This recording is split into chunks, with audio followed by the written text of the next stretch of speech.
Hello hi नमस्कार. चला एकदा सगळ्यांचं मनापासून स्वागत करते माझ्या एक नवीन ब्लॉगमध्ये. आजचा होता शेवटचा गुरुवार आणि आज मला उद्यापन सुद्धा करायचं होतं. म्हटलं चला रुटीन तुमच्यासोबत शेअर करावा. तर ह्या वर्षी 4 गुरुवार आले होते आणि 4 गुरुवारमधून मी 2च गुरुवारी पूजा मांडली आणि 2 गुरुवार माझे असेच गेले होते. का आता आम्हाला सुतक होता म्हणून मी काही पूजा मांडली नव्हती, फक्त उपवास धरला होता. तर मला असं वाटत होतं की अजून मी 2 गुरुवार करायला पाहिजे, पण आमच्या घरात नॉनव्हेज खातात. आणि कसं माहिती का, जर घरात नॉनव्हेज आणले ना आपण जर असं म्हणजे मार्गशीर्षचे गुरुवार करत राहिलो तर ते चालत नाही.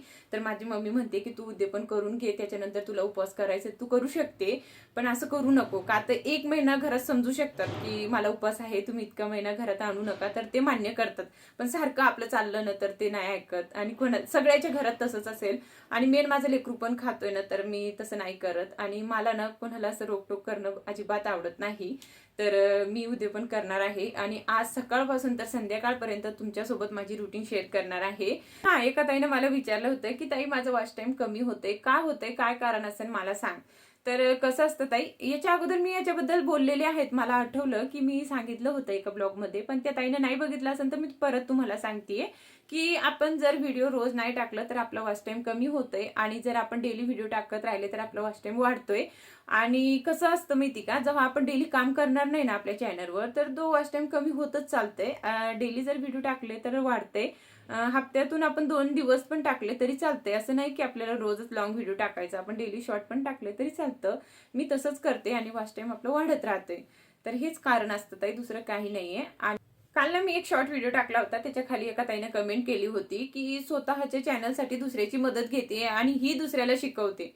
आता मी तुम्हाला सांगते ताई की मी कोणालाच काही शिकवत नाहीये. का तर जे माझा अनुभव आहेत ना 1 वर्षाचं तेच मी तुम्हाला सांगतेय.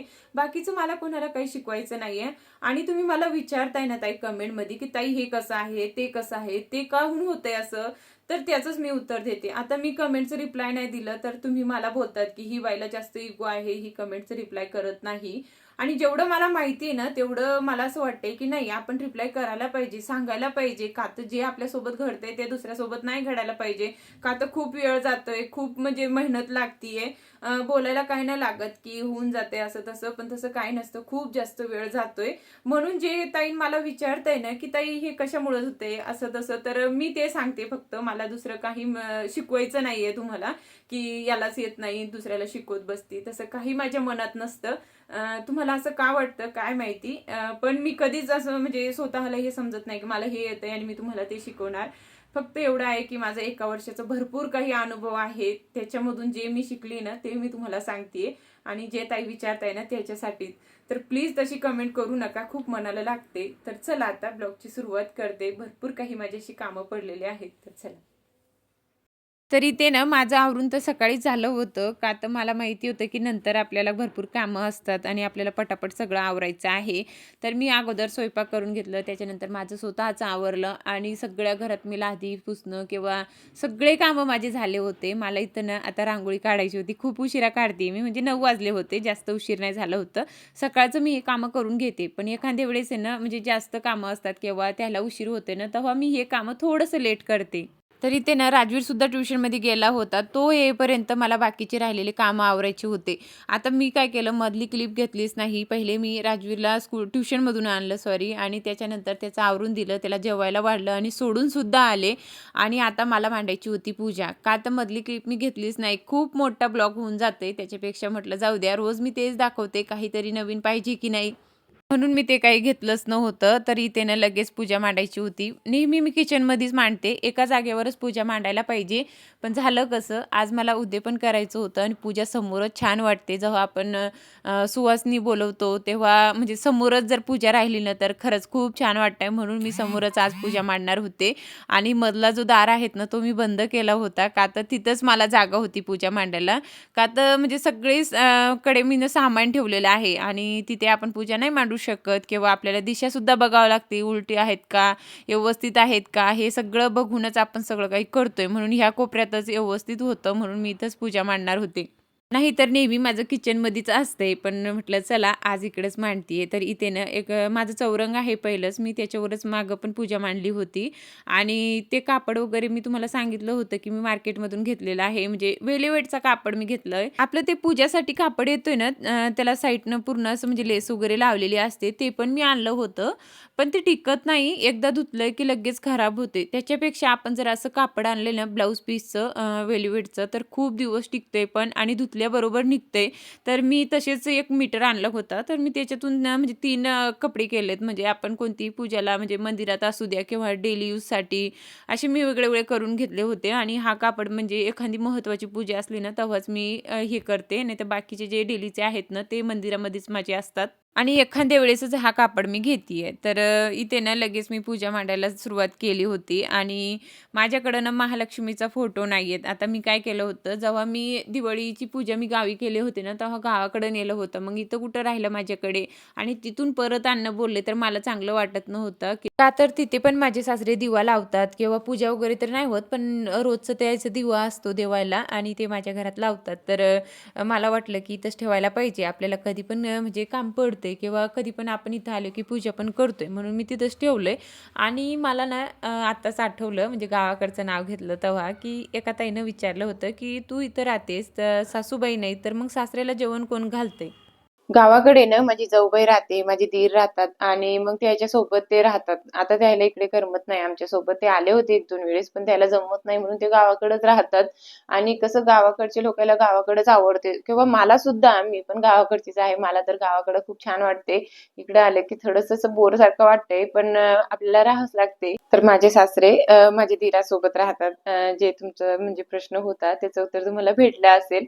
आणि बऱ्याचशा ताईंना मी पहिले पण सांगते का आता पहिल्यापासून जे ब्लॉग बघतात त्याला माहिती आहे गावाकडे कोण राहतं माझं आणि कोण नाही.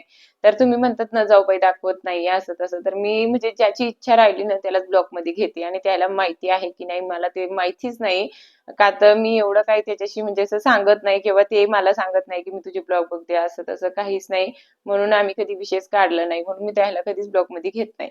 तर असो इथे ना सगळी तयारी करून घेतली होती. आता मला 5 सुवासिनी बोलवायचे होते आणि ओटी भरायची होती. जे काही मला साहित्य लागत होतं सगळं काही मी काढून घेतलं. मी अगरबत्तीचे स्टँडच लावलेले होते द्यायला. आता एवढ्या लवकर मला काही भेटत नव्हतं का तर रात्री गेले मी आणि रात्रीचं एवढं काही सगळं ओपन नसतं. पण तरी पण जे भेटलं ते वाणमध्ये आणलंय. आता संक्रांतीला बघूया. आपण हळदी-कुंकू करतो तेव्हा देतोच काहीतरी.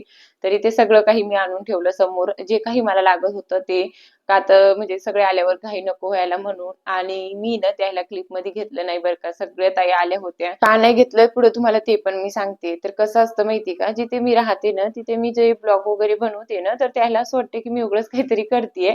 तर त्याला ते आवडत नाही किंवा मला नाही वाटत की ते ब्लॉगमध्ये येणार किंवा त्याची इच्छा असेल म्हणून मी त्याला घेतलं नाही. का तर म्हणजे खूपच वेगळं वातावरण आहे. तर आपल्याला माहिती आहे आपण जे करतोय ते चुकीचं नाहीये. पण त्याच्या नजरेनं ते खूप चुकीचं आहे. म्हणून मी त्याला ब्लॉगमध्ये कसंच घेतलं नाही. का तर म्हणजे असं नको व्हायला पाहिजे, की याच्याकडे गेलोय आपण आणि हिनं आपल्याला दाखवत बसलीये, व्हिडिओमध्ये घेतलंय. असं मला अजिबात आवडत नाही म्हणून मी कोणालाच घेतलं नाही. मी फक्त माझ्या फॅमिलीचे आणि माझंच म्हणजे ब्लॉगमध्ये घेतीये. का तर आवडायला पाहिजे ना समोरच्याला. आपण तसं नाही करू शकत. ज्याला आवडते त्यालाच घेऊ शकतो आपण. तर त्याला मी काही घेतलं नव्हतं. सगळं काही माझं व्यवस्थित तिथे करून झालं होतं. आता जे काही पसारा होता खालचं ते उचलायचं होतं. कपडे वगैरे व्यवस्थित घड्या मारून ठेवले. त्याच्यानंतर ना संध्याकाळ झाली. राजूच्या स्कूलचं पण टायमिंग झालं होतं. त्याला सुद्धा मला घ्यायला जायचं होतं.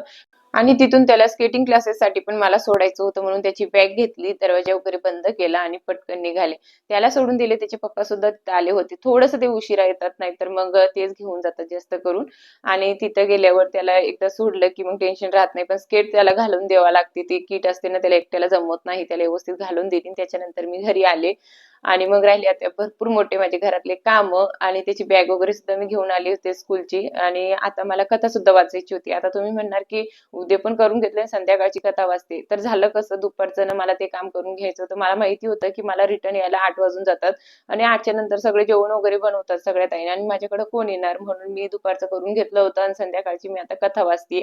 जास्त करून आपण संध्याकाळचाच वाचतो. पण काय होतं माहिती का? जेव्हा आपल्याला उद्यापन करायचं असलं ना, तेव्हा अगोदर वाचून घ्यायची आणि त्याच्यानंतर करायचं असतं. पण माझ्याकडनं दुपारचं तेवढं वेळ न होता म्हणून मी आता संध्याकाळचं वाचतीये. का तर म्हटलं निवांत मी राहणार आणि जेवण वगैरे तर आपलं बनवून होऊन जाते. दोघं तिघाला काही वेळ लागत नाही. पण कोणाला बोलवायचं राहिलं ना तर मग आपल्या मनात तसंच राहतं की पटकन व्हायला पाहिजे. तरी ते ना अगोदर कथा वाचून घेतली, आरती केली आणि घरात कोणीच नव्हतं. एकटीनंच केली मी. दरवेळेस राजूचे पप्पा असतात किंवा राजवीर असतो माझ्यासोबत, पण आज कोणीच नव्हतं. आणि मला ना मागच्या वर्षीची आठवण येत होती. का आता आम्ही जेव्हा मुंबईला होतो ना, तेव्हा आम्ही गुरुवार बोलले शेवटचं, की सगळ्या म्हणजे जेवढ्या माझ्या मैत्रिणी होत्या ना, तेवढ्या आम्ही सोबत हळदी कुंकाला जायचो. सकाळपासून तर संध्याकाळपर्यंत आमचं तेच चालायचं आणि एकमेकींसोबत एवढी गप्पा मारणं किंवा खूपच कॉमेडी करणं एवढं वेगळं होतं ना. खरंच जेव्हा मी ब्लॉग बनवले असते ना, तर तुम्हाला मी दाखवलं असतं, की आम्ही कसं राहायचो, कुठे जायचो, सगळं काही तुमच्यासोबत मी शेअर केलं असतं. पण त्या टायमाला मी ब्लॉग बनवत नव्हते. जेव्हापासून मी संभाजीनगरला आले ना, तेव्हापासून मी ब्लॉग स्टार्ट केले. नाहीतर सगळं काही तुम्हाला दाखवलं असतं. खरंच खूप एन्जॉय करायचो आम्ही. आणि म्हणजे वेगळंच होतं, वातावरणच वेगळं होतं तिकडचं. आता सगळ्याला गावाकडे आवडते, मला पण आवडत होता. पण किती वर्ष मी तिकडे राहिले ना, तर त्याच्यासोबत खूप छान अशी मॅच झाली होते आणि मस्त वाटायचं. आणि आज ना खूप जाम अशी म्हणजे आठवण येत होती त्याची, की आपण कसं करायचं असं तसं. आणि आज मी फक्त गुरुवार धरलंय, तर कोणीच नाहीये. मी फक्त एकटीने इथे केलंय. बाकीचे कोणी करत नाही का करतात मला माहिती नाहीये.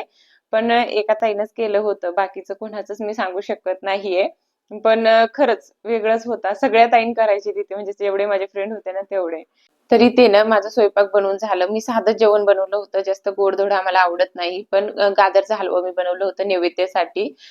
मी दुसरं काही बनवलं असतं, पण आमच्या घरात एवढं आवडीनं खात नाही म्हणून मी बनवलंच नाही. तरी ते ना सगळ्याचं जेवण झालं. मी उपवास सोडून घेतलं. देवाला सुद्धा नैवेद्य दाखवून घेतला होता. आता राहिले होते खूप मोठे भांडे घासायचे. का तर सकाळपासून मी अशीच कामं करतीये. का तर काही करायचं राहिलं ना तसंच होतंय आपल्यासोबत. सगळी कामं आपल्याला आवरावं लागते. आणि आता थंडी खूप जाम पडतीये ना, तर भांडी घासायला नको नको वाटते. पण मी गरम पाणी करून भांडी घासून घेतेय. का तर तशी भांडी ठेवणं मला जमत नाही. मी सगळं स्वच्छ केल्याशिवाय झोपतच नाही. म्हणून मला सगळं आवरायचं होतं. आणि आपण जर देवी घरात बसवली असते ना, तेव्हा तिथे झाडू मारायचं नसतं. म्हणून मला हाताने सगळं भरून घ्यायचं होतं. आणि त्याच्यानंतर म्हटलं इथं लादी पुसून काढन. का तर मम्मी म्हणते की झाडू मारायचं नाही जेव्हा आपल्या घरात देव बसलेला असतं तेव्हा. तर इथं सगळं स्वच्छ केलं आणि त्याच्यानंतर राहिले होते तर भांडे घासायची. दूध तापायला ठेवलं. भांडी सुद्धा घासून घेतली. आता माझं स्वतःचं आवरायचं राहिलं होतं. का तर म्हणजे सकाळपासून थोडंसं मेकअप केलं होतं मी आज, तर ते मला नकोय. म्हणजे संध्याकाळचं क्लीनच पाहिजे आपलं. एकदम चेहरा क्लीन करून झोपलो आपण तरच पिंपल वगैरे येत नाही आणि डाग वगैरे पण आपले भरपूर कमी होतात. तर इथं स्किन केअरच मला करायची राहिली होती. आणि कितीही उशीर होऊ द्या हे काम मी करतेच. 12 का वाजायना मला, तर 11 वाजले होते. 11 वाजता मी हे काम करतेय. का तर रात्रीच ना थंडीत आपल्याला हा काम करायला खूप जास्त कंटाळा येतो. मला तर खूप येते, पण करावं लागते. तर इथं छान माझं असं आवरून घेतलं. तर चला आता ब्लॉगची एंडिंग इथेच करते. भेटूया आता आपण उद्याच्या ब्लॉगमध्ये. नक्कीच काहीतरी नवीन घेऊन येईल मी. आणि कसा वाटला माझा ब्लॉग नक्कीच मला कमेंट करून सांगा. तर काही माझं चुकलं असेल पूजा मांडण्यात किंवा दुसरं काही करण्यात, तर मला सांगू शकता तुम्ही. पुढच्या वेळेस मी तसं करणार नाही. का आता तुम्ही सांगितल्यावर माझ्या पण लक्षात येते, अरे आपण चुकलोय आणि आपल्याला पण कोणीतरी सांगितलंय तर बरोबरच आहे असंच मला वाटते. मला वाईट वाटत नाही. तुम्हाला जे वाटतंय ना तुम्ही माझ्यासोबत शेअर करू शकता. तर चला आता इथेच एंड करते. बाय.